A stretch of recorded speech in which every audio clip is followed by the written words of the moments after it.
Welcome to The Metal Voice. Today on the show, legendary bassist, legendary songwriter, Uriah Heep, Rainbow, Ozzy Osbourne, Black Sabbath, the one, the only Mr. Bob Daisley. What's going on in Australia, Bob? Well, what's going on? I've just finished recording a tribute to Gary Moore album, and I have some great names, great players, much of the Gary Moore family tree on it. I'm very pleased with it. Some of the, all of the performances and people have been great in supporting it. Big name people, and it's I'm very pleased with it. We've finished it. It's mixed. I'm just waiting to do the mastering on it and the artwork and that. So that should be out within the first half of this year. Perfect. So we talked about this off camera, and so we're going to do the Ozzy years this time around, if that's okay with you. And we'll do a follow-up show. We'll do a complete Gary Moore show talking about your album, your tribute album, when it does come out. And that sounds like a great show as well. Okay, sure. Yeah, that's fine. So, Widowmaker. Bob Daisley, from Australia, you're part of the UK bands, Widowmaker. And we'll start off with the Rainbow years, because we could go on forever about your career. But let's fast forward to Rainbow, okay? And then we'll lead into Ozzy, right? You get the gig with Ritchie Blackmore. Tell me about the gig and tell me about your participation on Long Live Rock and Roll. Well, I was in LA at the end of a Widowmaker tour, and I met up with a friend of mine, Dick Middleton, who was the guitarist that I'd worked with a band called Mungo Jerry. And he was a close friend of Ritchie Blackmore, and he told me when I was in LA at the end of the Widowmaker tour in '77, he said, Ritchie's looking for a bass player for his new band, Rainbow. Rainbow I think they'd been around for about 18 months or so. It was quite new. He said, would you be interested? Well, I loved Widowmaker. It was my band, it was all our band, But there had been some hiccups along the way as far as, I won't go into detail, but some of the members were going off the rails a little bit, So, to cut a long story short, the whole story of that is in my book, for fact's sake. Yes. And in detail, but I ended up in Rainbow. I went down for auditions, and they'd auditioned about 40 bass players at that time and couldn't find someone that they really liked in lots of ways, because you've got to consider how does the person look, what's their personality like, will we get on with him, is he a great player, is he this type of player that we want? And after the first audition, it was Ronnie Dio and Cozy Powell, and Ritchie Blackmore went away into an office, had a little chat, came back out and said, well, the gig's yours if you want it. And funnily enough, because I was so sort of, I suppose, enthusiastic and keen about trying to get Widowmaker successful, we were starting to have success, I just said, okay, I'll think about it. They must have thought, you jumped up little fuck, But I did. I had to think about it, and I had a long conversation with my wife on the phone. She was in London, and I was in LA, and we talked for a long time, and she said, no, you've got to do it. It's a great stepping stone. But you see, what went against me saying yes straight away was Ritchie had a bit of a reputation of chewing people up and spitting them out, if you like, and sort of, I knew that the Widowmaker thing was fairly stable, and it was my band, and it was a democratic situation, and Ritchie, it was like, come in, be a side man, get paid, be told what to do. But, it was a big band, and they were doing arenas and touring the world, and after a little while, I thought, I've got to do it, But there is an event that I mention in my book where we play at the Whiskey A Go-Go in LA, Widowmaker. And after that show, that there was all sorts of squabbles and fighting, and I thought, oh, fuck that, that's it, done. The decision's made for me. So I went up to the Rainbow Bar and Grill where Ritchie was waiting for me, and joined the band in the Rainbow. So we started rehearsals, and we went on the road. Started out in Scandinavia. That was August, and I think that the tour started in September. So. One of the shows was filmed in I think it was October in Munich, and it became a live DVD, Rainbow Live, in Munich, 1977, and that's actually a pretty good show.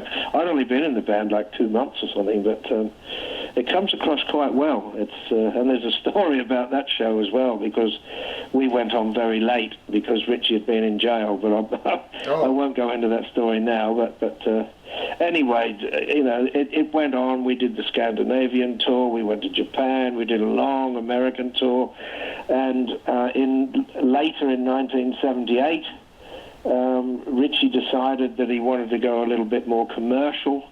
He wanted to have hit records and sort of chart success and that sort of thing. So he got a new lineup.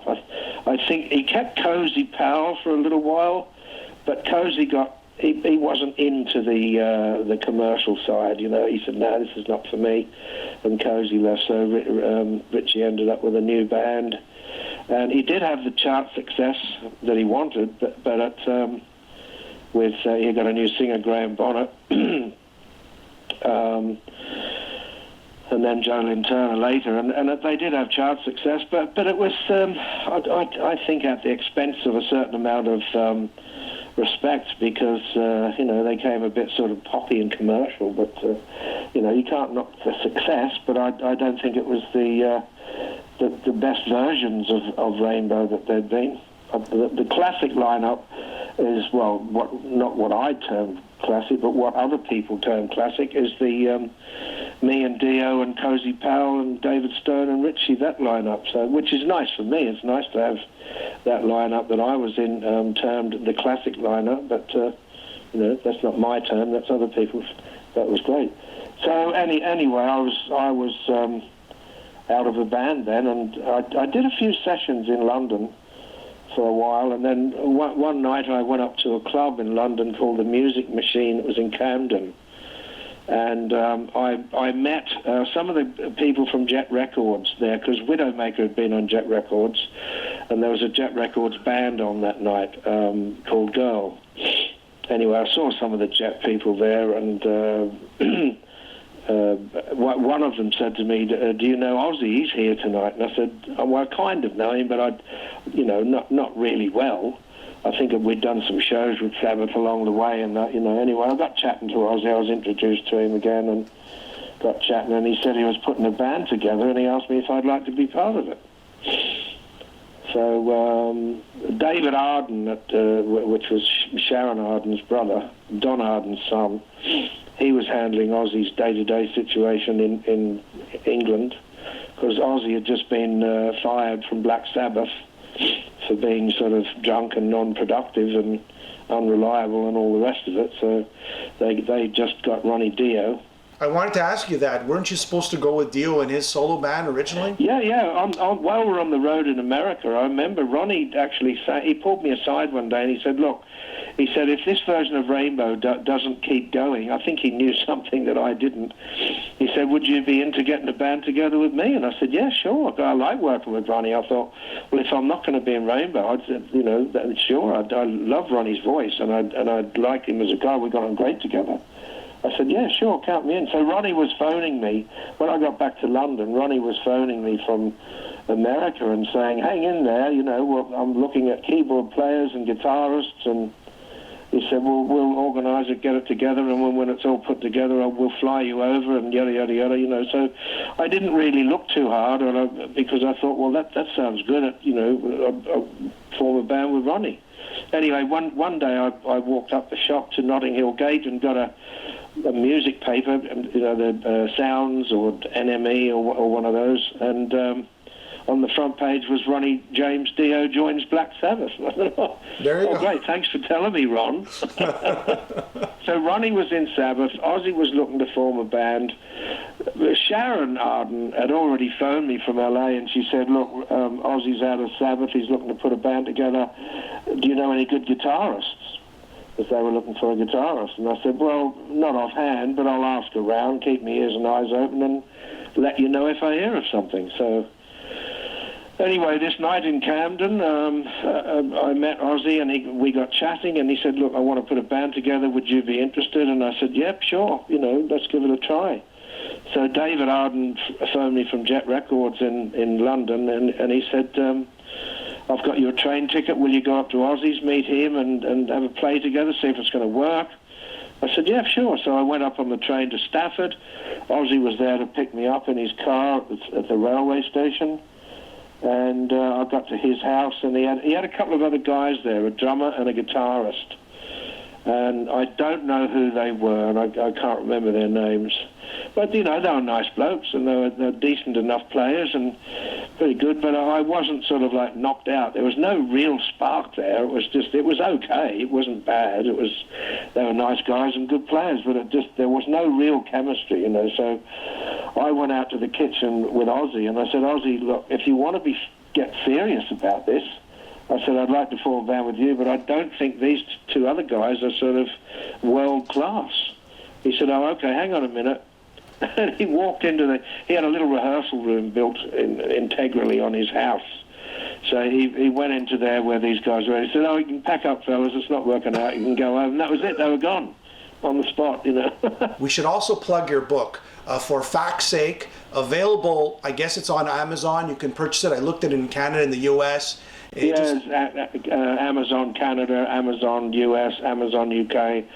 It's done quite well, and the reviews have been great. I mean, people love it. If you look at the reviews, people just love it. So I'm really pleased about that, and very grateful that they took the time to leave those reviews, because they're really nice reviews, and I appreciate them.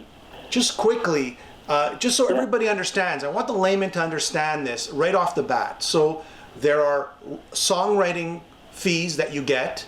There are performance fees. There are sync fees. These are the different fees. So the performance fees, when you play on an album, you get paid. Songwriting fees, when you write a song, you get paid. You know, just in theory, like quickly. Yeah, there's all different types of royalties. For instance, you know, anybody can record, say, a Beatles song or something. You don't get the writing royalties because McCartney and Lennon wrote that song, or George Harrison, or whoever wrote, but you get the performance royalties, which is you played on it, it's your song version of that Beatles song, and so you get, if a record sells and it's your performance, you get those record royalties. Sale of the record, the songwriting royalties go to the writers. Every time you buy a CD, or in those days a vinyl record, it was divided up into different types of royalties out of that one sale, you know. So a percentage went to the writers, a percentage went to the performers, a percentage went to the record company, and, you know, like that. What about sync fees? Explain that. Synchronization fees are for the usage of the song in, say, a commercial on television or a feature in a movie.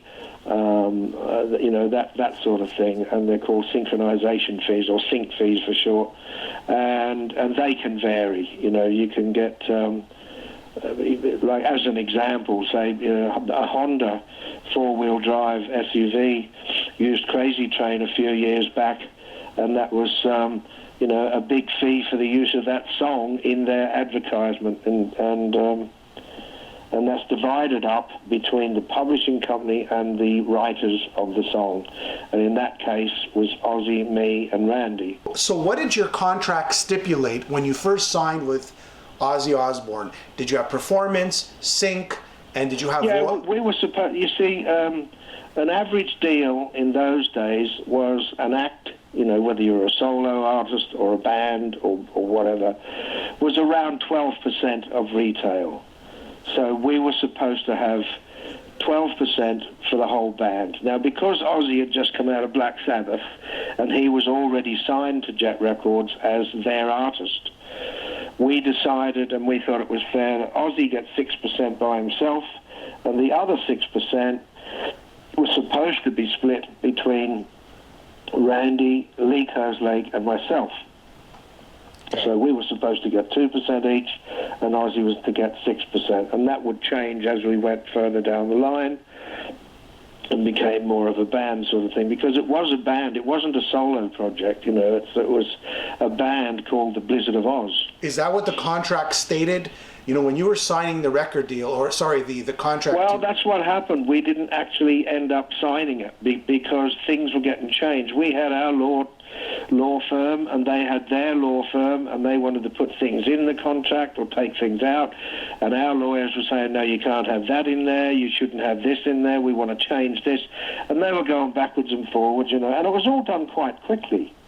The two albums were done within about 10 or 11 months of each other, including a UK tour. So, we wrote the stuff, then we recorded the album. The album was recorded, finished, and out before the contracts were signed. They still weren't signed. Okay. And then when it came to write the second album, Diary of a Madman, we said, well, hang on a minute, we haven't had the dough from the first album yet. And Don Arden was in LA, and we spoke to him on the phone, and he said, look, fellas, carry on working, it'll all be sorted out. You'll have your contract, you'll have your money, yada, yada, yada. So we believed that. Yeah. And we carried on working and writing, and then we went in and recorded Diary of a Madman. And after Diary of a Madman had been recorded, Lee Kerslake and I got fired. Ozzy wanted Tommy Aldrich in the band, and Tommy Aldrich was a friend of Sharon's as well. And they kept, during the UK tour, they kept pulling me aside saying, let's get rid of Lee, let's get Tommy Aldrich in the band. And I just, it wasn't out of loyalty to Lee, it was just, I just didn't think it was a right move. It was like they were trying to fix something that wasn't broken. And I said, no, the chemistry works really well. We've got a great album behind us. Lee is the perfect drummer for the band, and I think that'd be a bad move. No, I cannot agree to that. I can't agree to something that I think is wrong. And that wasn't, like I say, it wasn't out of loyalty to Lee. It was just that I didn't want to agree to something that I thought was wrong, so I wouldn't. And they asked me several times, and I said no every time. So eventually they got rid of me and Lee. And then about 6 weeks later, this is in 1981, I think it was early April in 81 that Lee and I got fired, and then I think it was like end of May, it could have been the first week in June or something, I got the phone call from Sharon saying, I'd like to meet up with you and discuss doing a third album. So, I had a talk to her, and I was in Uriah Heep by then, because Lee and I had reformed Uriah Heep with Mickey Box and getting that together, and that was going well. But I said, look, I'm in Uriah Heep now, but I'll come and write for the third album and play on it. So we had a sort of an agreement that I would do that, and she said, and I will help you against my father. She had a fallout with her father, and they weren't speaking.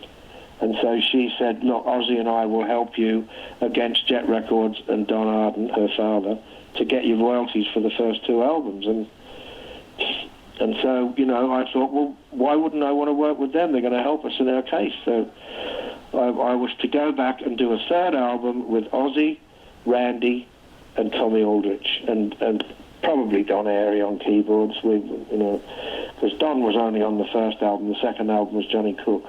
I said to Sharon, okay, well, let's discuss it, let's see what happens, and I left it open. So in 1982, we were supposed to do a third album of the Blizzard of Ozz, although they were now calling it the Ozzy Osbourne Band, or just Ozzy Osbourne, and treating it like a solo project, but it wasn't. But anyway, we're supposed to do a third album in 82 with me, Ozzy, Tommy Aldrich, and Randy. But then in March, Randy was tragically killed, and so everything was put on the back burner and put on hold. I ended up doing that third album, but not until 1983, when Jakey Lee came into the band. A little back to the Blizzard of Ozz and Diary of a Madman.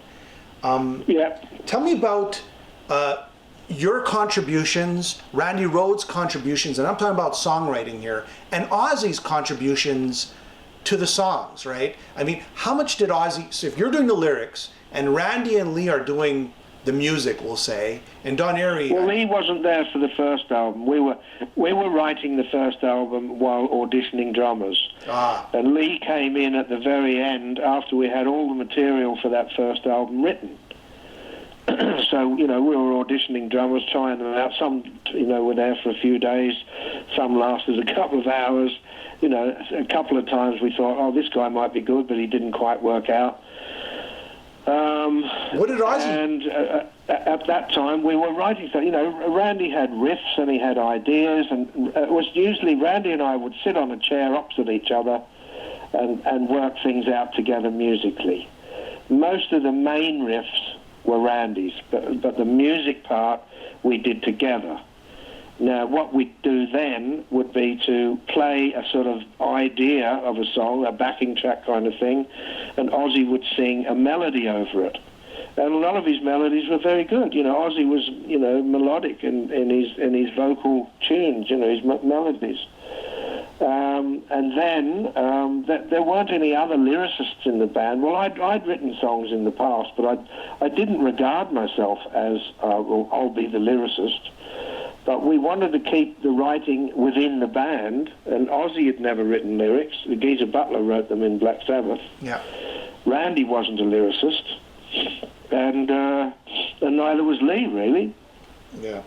So I said, well, look, I remember we were rehearsing at a place in Wilketshaw, which is in Suffolk, in England, a place called Trans Am Trucking. It was a rehearsal place, and I came down one morning, and Ozzy and Randy had been trying to write lyrics for one of the songs, and it was awful. I just said, oh, no. I said, look, I'd better do the lyrics. And so it was sort of like necessity was the mother of invention, because, I started doing the lyrics then. And I just wrote lyrics that would fit with Ozzy's phrasing and his melodies, and that's how it all worked, Randy and I put music together. We played the backing tracks for Ozzy to sing over. He sang a melody on them, and then I would take a tape away of his melodies and phrasing and write lyrics to it. So, I tend to be credited for lyrics, but I did a lot of the music with Randy as well. What about Suicide Solution? Ozzy claiming it was about Bon Scott. I know, he's dreaming. He knew Bon Scott, but Bon Scott died after I'd written the lyrics for Suicide Solution.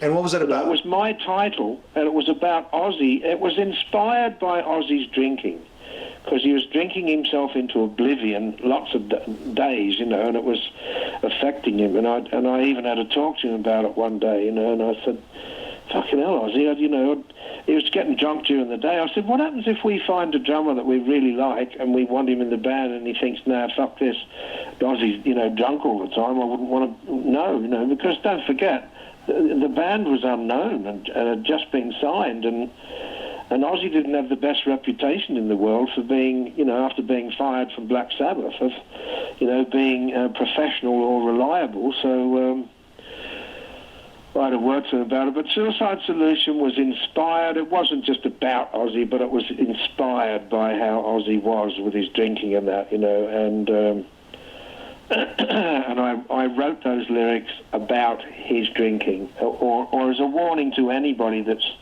drinking themselves, into an early grave. How he's got the audacity to say that he wrote the lyrics about Bon Scott when he didn't write any of the lyrics. Yes. They were being sued by that young lad's family. Shot himself, yeah. That killed himself because they said, oh, he had, they had that record on his turntable when they came home and he'd shot himself. And in those days it was vinyl, and the side that had been playing was the side of that had Suicide Solution on it. Yeah. But Suicide Solution wasn't about, advising anybody to kill themselves. It was about advising people against killing themselves with alcohol. Yeah, yeah. So, and so Ozzy, I remember I had to talk to their lawyers at the time, because, if I hadn't written the lyrics, they wouldn't have come to me. But their lawyers came to me to get a statement about what the song was about, because I'd written the lyrics. So, I did a statement for them, and that must have been read out in court. And I told them it was it's not advising anybody to kill themselves. Yeah. I wrote it as a warning against killing yourself with alcohol, and that's all the song was about. Then you have You Said It All and You Looking at Me, Looking at You. Two songs that appeared, I mean, why weren't those on the album? Well, You Looking at Me, Looking at You was one of the first songs that we wrote. I think Goodbye to Romance was one. You Looking at Me was another one. They were early songs. And You Looking at Me, Looking at You was supposed to be on that first album. But when Lee came into the band, he hadn't had a hand in writing any of the songs. So when we were at Ridge Farm recording that first album, we said, well, let's at least write a new song that can go on maybe the first single as a B-side. So we wrote No Bone Movies, and that was the last thing that we wrote, and that was at Ridge Farm as we were recording that first album. But once we heard No Bone Movies as a sort of finished song and recorded, we thought we kind of prefer this to go on the album rather than You Looking at Me. So You Looking at Me became the B-side of Crazy Train, and No Bone Movies went on the album as an album track. Yeah. What about Mr. Crowley? I mean, I listened to Black Sabbath, Never Say Die, Johnny Blade intro, and then I listened to Mr. Crowley. I mean, there's just so much similarities there. Was that done on purpose or subconsciously? Well,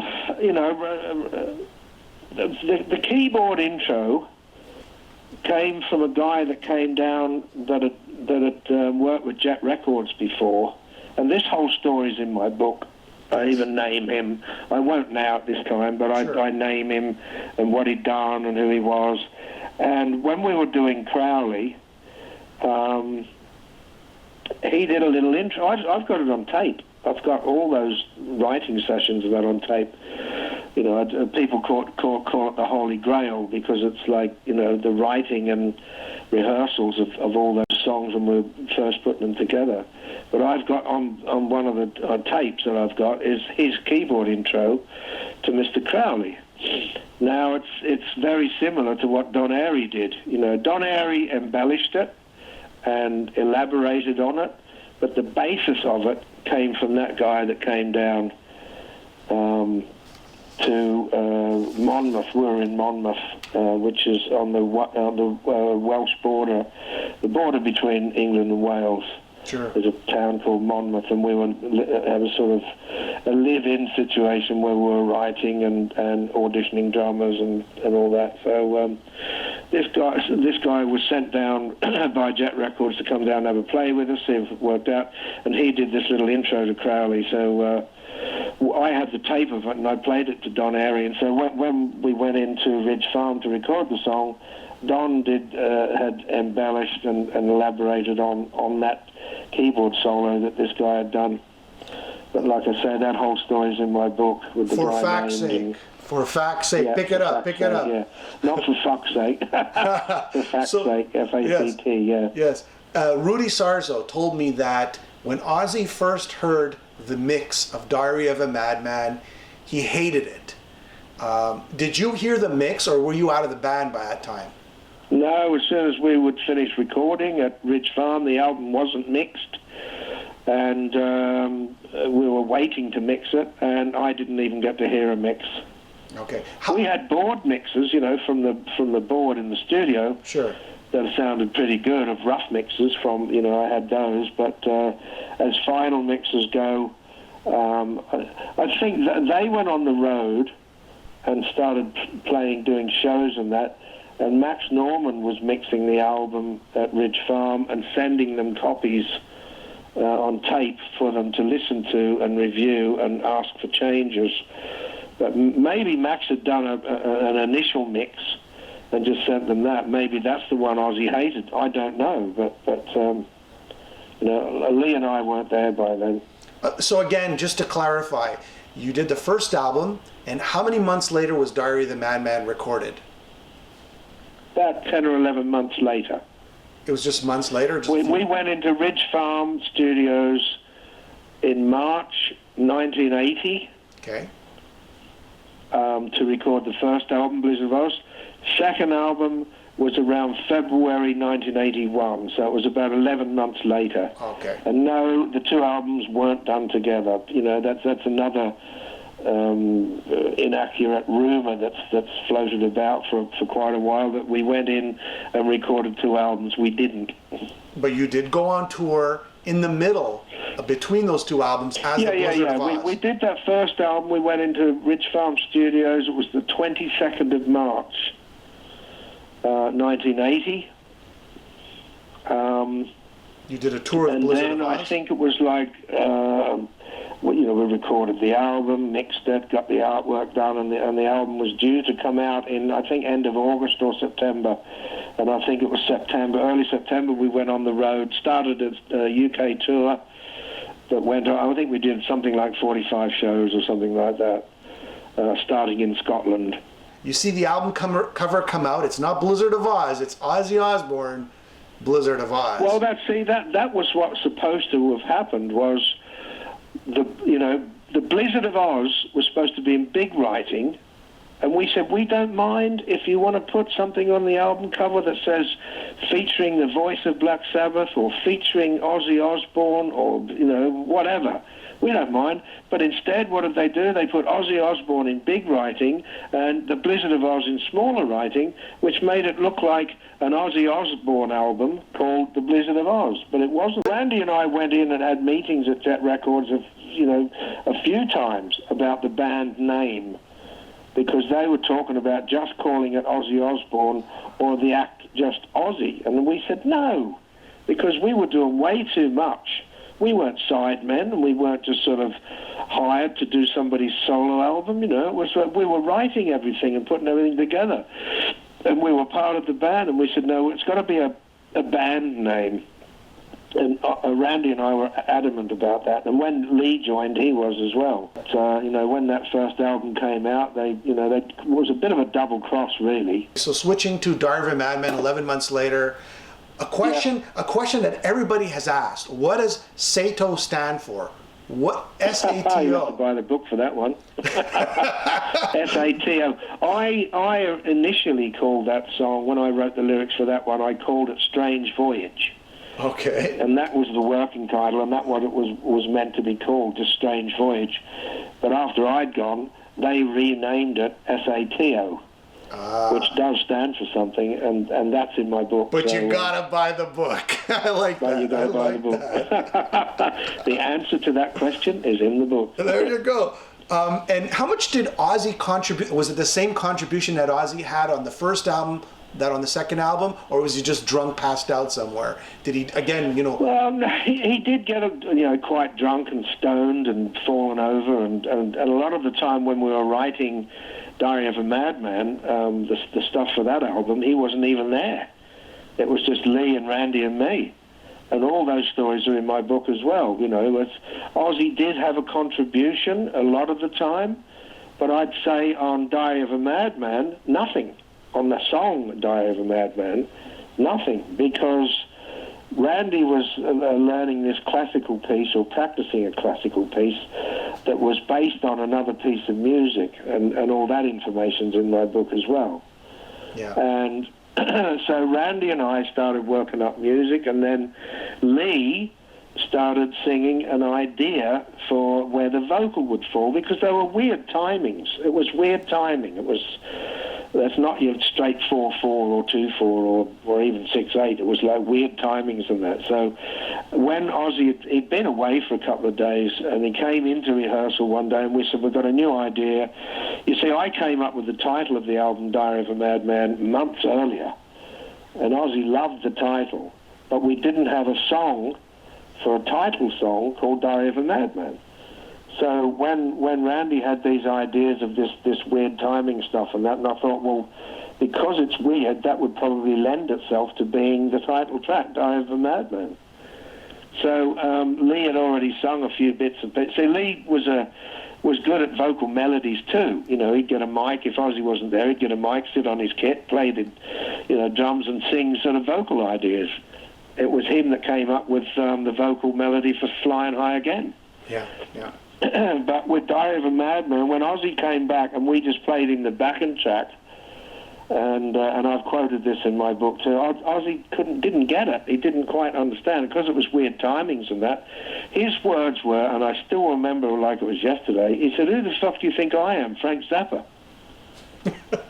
That's what he said because he didn't quite get it. And once we showed him where the vocal melody would fall and where it would sit in between these, weird bits of music and timing, he was all right. Then I wrote the lyrics to it.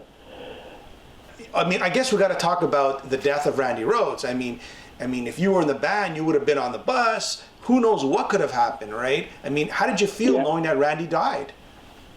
Oh, it was devastating. It was horrible. Lee and I arrived in America, in Houston, in Texas, and we were playing in a club with Uriah Heep, a big club called Cardi's in Houston. And Lee and I, when we checked into the hotel, we said, well, we'll go down to the club and have a look at the place where we're going to be playing. So as we were walking in, the girl on the door, I still remember her name, Pam, she said, didn't you guys play with Ozzy? So she must have known that we were from Uriah Heep and playing there because she'd known that we'd come from the Ozzy band, So and we said, yeah. She said, I think some of them got killed this morning. Wow. She said, in a plane crash. Now, when she said that, I envisaged some sort of commercial airliner going down with the band on it or whatever. But she said, I don't know much about it. Go in, talk to the DJ, he knows. So Lee kept walking, and he went and sat at the bar, and I went and saw this DJ, and he told me that the pilot, Rachel, the wardrobe lady, and Randy were killed in this small plane that morning. So we would have been in the air flying to Texas when they were dying, so which was, really weird. Yeah. Anyway, I went and sat next to Lee at the bar, and I was speechless. And he looked at me and said, God, what's wrong with you? He said, you've gone all pale. I said, I just found out Randy got killed this morning. We found out a little bit more about it, but some more detail. And Lee and I just went back to the hotel then and sat at the bar, and we drank toasts to Randy, because Randy used to drink all these weird exotic drinks, at Trader Vic's and that, like grasshoppers and golden Cadillacs and all this funny drinks. So we drank Randy drinks and sat and cried at the bar. And that was it. And then I had to organise some flowers to go to the funeral, because we couldn't make the funeral because we were contracted to do shows and we were nowhere near where Randy's funeral was. So I had a big bow tie made, because Randy loved bow ties and collected them. Even the fret markings on his guitars were little bow ties. I had a big bow tie made to be sent to his funeral. And, phoning the florist and ordering it, oh, God, it was so difficult because I was crying, it was just horrible. It must have been tough for Randy, too. I mean, here you are, probably two of the biggest hard rock, heavy metal albums in history that Randy was a part of with you and with Lee. And suddenly you guys are gone. I mean, I guess he's the new guy. He doesn't want to stir the waters. But, I mean, it must have been hard for him. Well, that's what happened. Randy phoned me in my flat in London just after it happened, and he said, I'm really sorry. And he was not part of it, and he was not part of the decision. It was Ozzy and Sharon. But because he was unknown and a new guy, and he was quite green and inexperienced, and nobody knew him, he was unknown. He just didn't want to rock the boat, so he just went along with it. And then he said to Sharon, well, if Bob and Lee aren't in the band, can I have my friend Rudy Sarzo in the band? Yeah. I think he wanted Frankie Benali as well, because Randy had worked with them, and Sharon said, no, we're having Tommy Aldrich, and you can have Rudy. Yeah. So then we're fast forwarding to Bark at the Moon, right? You're a silent partner. What did the contract stipulate there in regards to Bark at the Moon? Well, because don't forget that by the time of Bark at the Moon, nobody knew which way it was going to go, because Lee was out of the band, the original lineup had gone. So anything could have happened. It was like he's got a new guitarist, Jakey Lee, unknown. He's got Tommy Aldrich, Lee had gone. So the only two real members of the original band were me and Ozzy. Yeah. And we didn't know how it was going to go, so I just said, look, I'll come in and I'll do it as a sort of hired writer and player, and I'm not joining the band permanently. But then after we'd done the album, Ozzy asked me to join the band anyway, so I went on the road with them and did the world tour for Bark at the Moon. But initially it was just a buyout contract, go in, write the songs, play on them, and get paid. Because we all found it hard to believe that Ozzy wrote such great songs, all by himself. Yeah, there's a quote in my book, and it's taken from the International Musician magazine, and he did an interview with them, and they said, how did you write all those songs by yourself? He said, with one finger on a piano. And keep in mind, so I probably was at that show that you were at, like on the world tour with, Bark at the Moon, and I couldn't believe, I go, man, Ozzy, he's a great lyricist. I mean, geez, how did he pull it off? But yeah, something's up. Like back then, I didn't know. I was there were some complications with Jake's publishing and with my publishing, and so we kind of just went along with it. Okay, we'll have to credit Ozzy, but surely nobody will believe that, and not many people do. It says on the album, all songs written by Ozzy Osbourne. Well, Ozzy doesn't write lyrics. Secondly, he doesn't play an instrument. So to write a whole album's worth of stuff when you don't play an instrument and you don't write lyrics, that's pretty miraculous. Yeah. What was the difference between writing with Randy Rhoads and writing with Jakey Lee on Bark at the Moon? Well, it was kind of similar, really. Randy had ready-made riffs that weren't songs, and so did Jake. Jake had riffs. I remember being in New York with Jake, and we were putting songs together from some of the riffs and ideas that he had, and I'd add bits and we'd work them out. And I remember we did a month or 6 weeks in New York writing for Bark at the Moon. And at the end, and don't forget, Jake had only just come into the band, he was new. So at the end of that period in New York, we had a little sort of drink together and that on the last night, and I remember saying to Jake, I said, Jake, it's great, you're doing really well, it's like your ideas are good, and you got some good riffs. And he said, yeah, but you turn them into songs. Oh, yeah. And I remember him saying that. It's a great album. It's a good album. I'm proud of that album. It actually turned out a lot better than I was hoping. So, nobody knew really how it was going to turn out. But the one thing about Jake, and I love him dearly, and I think he's one of the greatest guitar players. He's a brilliant player. He wasn't just good or great. He was fucking brilliant. A wonderful player, Jake. Certainly underrated. But he didn't have finished songs. I mean, he's been quoted as saying, yeah, a lot of the songs on Bark at the Moon I had before I joined the band. No, he didn't. He had riffs and he had ideas, and it was him that actually said it himself to me. He said, yeah, but you turn them into songs. Okay. Ozzy was instrumental in that as well, because, without Ozzy's melodies and phrasing, those songs wouldn't have been the same, Agreed. So it was really three of us, and there were some bits by Don Airey too. That Don was there in New York, and putting ideas into some of the songs too. So it was a good collaboration, And a lot of the initial riffs and the basic ideas came from Jake, but they weren't songs; they were just ideas. I kid about Ozzy, but without his voice and his phrasing, like you mentioned, on the first 3 albums, it wouldn't have been the same band, right? I mean, the guy's got a great... Oh, sure, certainly. Ozzy was integral. He was certainly a big part of the finished songs. I mean, you could have the greatest riff in the world, but if it hasn't got a great vocal melody over it, or some decent phrasing with that melody, it loses. It's not finished.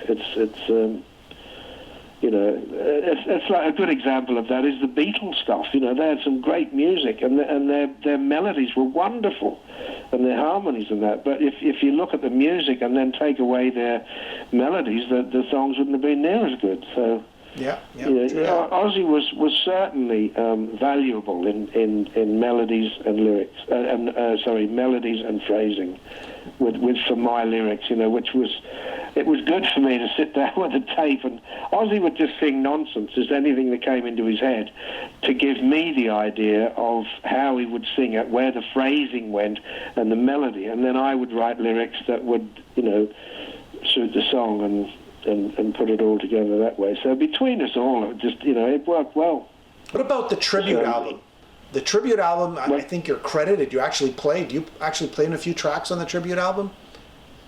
The Randy Rhoads tribute album. They used 2 tracks. I think it was Goodbye to Romance and maybe it was No Bone Movies. Yeah, maybe it was. From when they recorded the show that we did in the UK in 1980, and there are 2 tracks on tribute, and they didn't credit us, they didn't acknowledge us, they didn't pay us, and they didn't even ask us for to sign those tracks over. They used our performances, and just that was it. Not even acknowledgement or consideration. So now we're coming up to No Rest for the Wicked, but what's happening now in terms of payment? Okay, you're up to No Rest for the Wicked. You've got paid, I would think, for Bark at the Moon. What discrepancies in pay did you not have up to No Rest of the Wicked? We'd gone to court against Jet Records and Don Arden. You see, all this stuff is detailed in my book in great detail, and how it came about and who did what. And we didn't get credited on Diary of a Madman. They put a picture of Tommy Aldrich and a picture of Rudy Sarzo and credited them to drums and bass on Diary of a Madman when they hadn't played a note or a beat on it. So, we got our songwriting credits on Diary of a Madman, but we didn't get our co-production credit, and we didn't get our performance credit on Diary.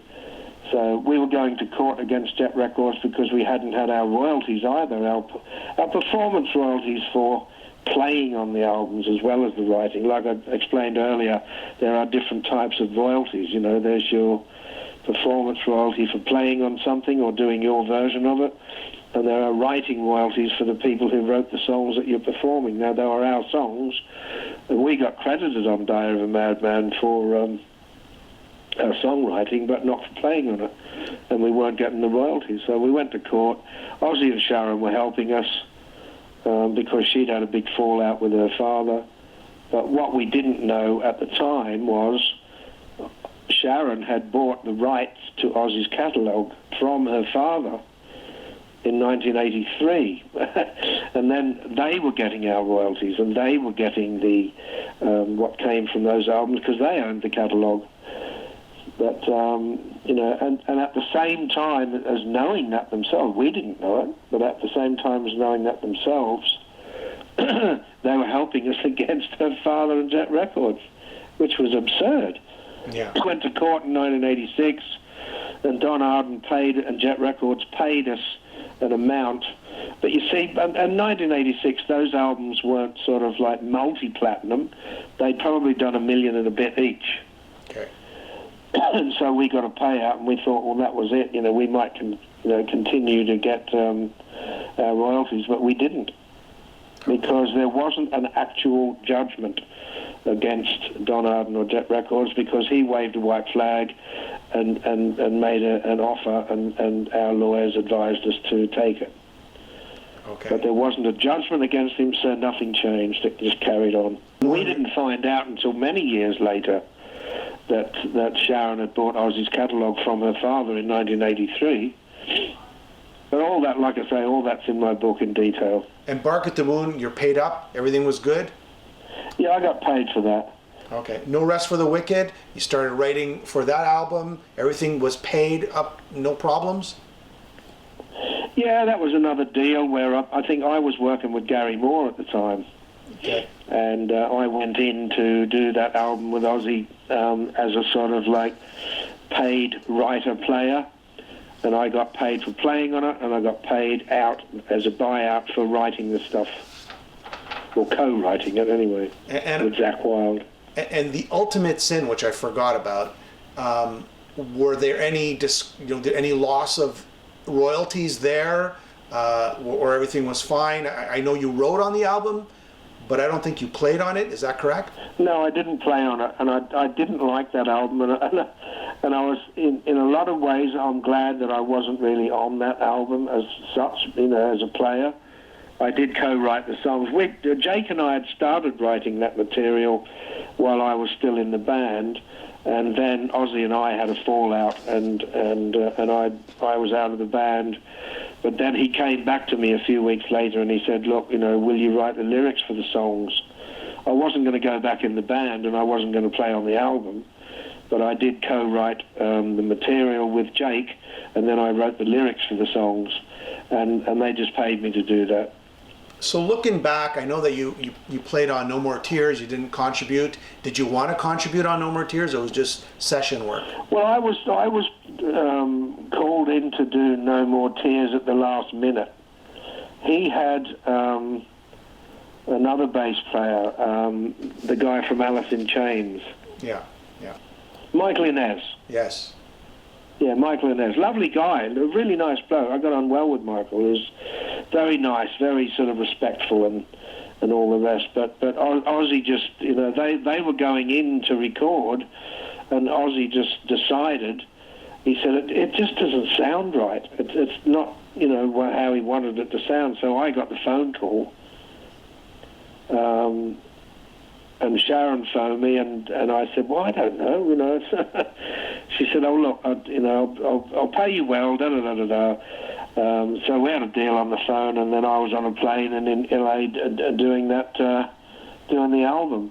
And I did start writing lyrics for the songs, and then Sharon was going to pay me to do that, and then all of a sudden, no, we're not using your lyrics, we're going to use some other stuff, and I got paid to play on it, and that's all. Okay. So looking back now, I know you just recently had a judgment against you in the courts.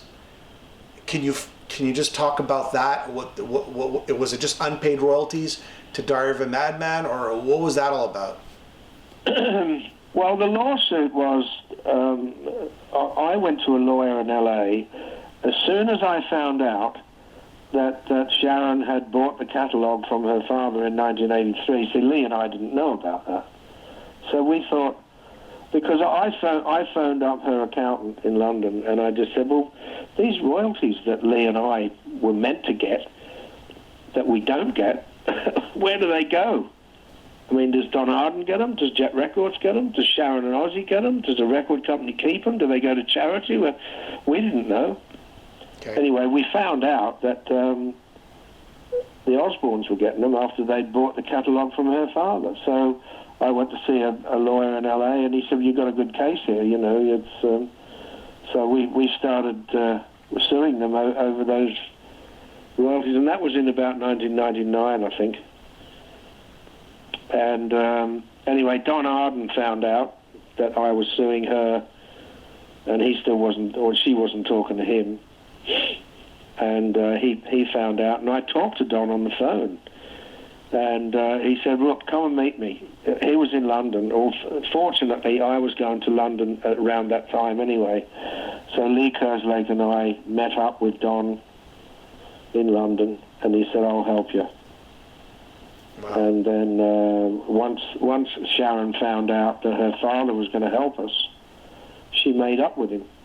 Jeez. Yeah, she'd already told him, she hadn't spoken to him for 18 years, and she told her children that their grandfather was dead. They didn't even know they had a grandfather. And Don was broken-hearted. He cried on the phone to me. Wow.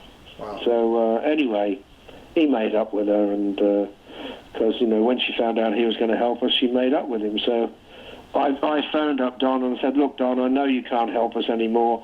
You've made up with Sharon. Good luck to you. I hope you get, joy out of it, see your grandchildren and all the rest of it. But what we didn't know was a couple of weeks later, we had an affidavit signed by Don saying that we'd bribed him and offered him money to bear witness when we hadn't. But that's what he said, and he signed the affidavit and fucked our case up. So there you go. Will you be pursuing again in court? I mean, another angle, or I mean, is this something that you're looking at with lawyers? Oh still? No. You had enough. No. How much money do you think? How much money do you think that they actually owe you? Your lawyer must have did an estimation. God, that's difficult to. I could add it up. 6 million copies off Blizzard of Ozz. I don't know how Ozz. many of those albums have sold. Probably 4 or 5 million each. I think 6 million on Blizzard. Diary, and the record royalties for performance, and those on that many. It's got to be in the millions that we didn't get paid. So. What about if Sharon called you up or Ozzy called you up, says, Bob, join us on the last Ozzy Osbourne album, or jump on stage with us, or work on an album with us, would you do it? Well, I never say never. Sure. I don't burn bridges, and I don't hate people. If there was a way to do it where we could, work something out and in a sort of nice way, I wouldn't say that it's like completely out of the question. It's a possibility, I suppose, depending on the circumstances and how they said it and offered it. And what do you think about? You were close to Dio, I guess. Playing with him in Rainbow. What do you think about the whole hologram, the Dio hologram? Is that good, bad? Yeah, I wouldn't see something like that. I think it's a little distasteful, but that's just my thought, my opinion. All right. Well, I think we pretty much covered everything. I really appreciate all your time, Bob, and I look forward to the Gary Moore years plus the tribute album. We'll talk about that next time. And have yourself a wonderful day, and thank you very much. Okay, we'll talk again soon.